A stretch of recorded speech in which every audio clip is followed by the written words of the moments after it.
Mathilde Santing en It's a Wonderful Life. Mooie plaat. Een hele goede zangeres. Dit is Westelijke Wereld. Moby hier te gast in de studio.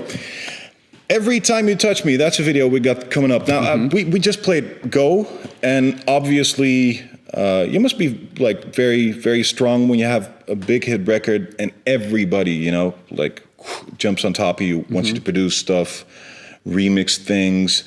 How did you cope with that? Because then you go like shift gears from making music in a bedroom to having requests from all over the planet, basically. Yeah, the nice thing about the success with Go is it wasn't at all successful in America.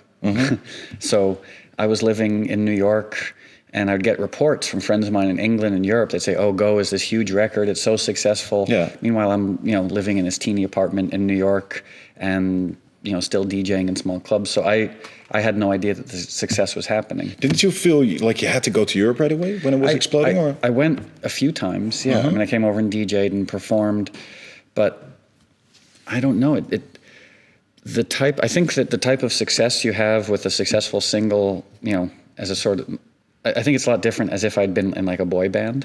Not that I would ever be in a boy band. I mean, I know I'm very tall and good looking and everything, but I think it's the media attention you get is a lot different. Yeah. So I've never had, people running down like the street following chasing you me. and okay. And the attention, sometimes it's nice, because I'd been working in my bedroom for, 15 years, basically just making music. And then suddenly people were interested in what I was doing. And that was it was sweet. It was nice after working that long to finally have someone want to listen to what I was doing instead of my friends who I usually had to force to listen to what I was doing. But you have to make a follow record. And that's probably, Yeah, I never really thought about it like that.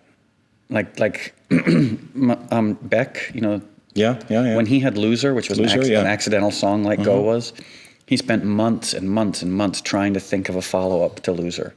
And it drove him crazy. Yeah. Maybe I'm just not smart enough, but I never thought like that. Like I just thought, oh, they liked Go, so they'll like anything I do. And that led me to make a punk rock record and all these other things. Yeah. We'll talk about the changes in your musical style in a moment. What can you tell me about Every Time You Touch Me? Well, that was like a big expensive production, right? That's not a $5 production.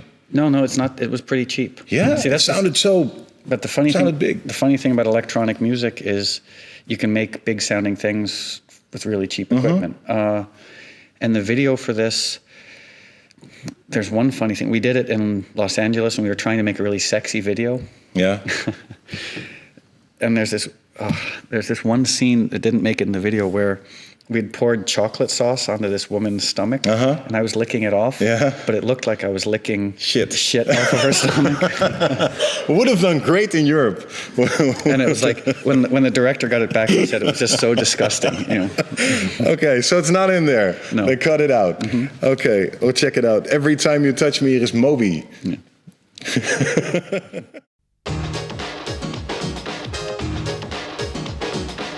This is the Music Factory.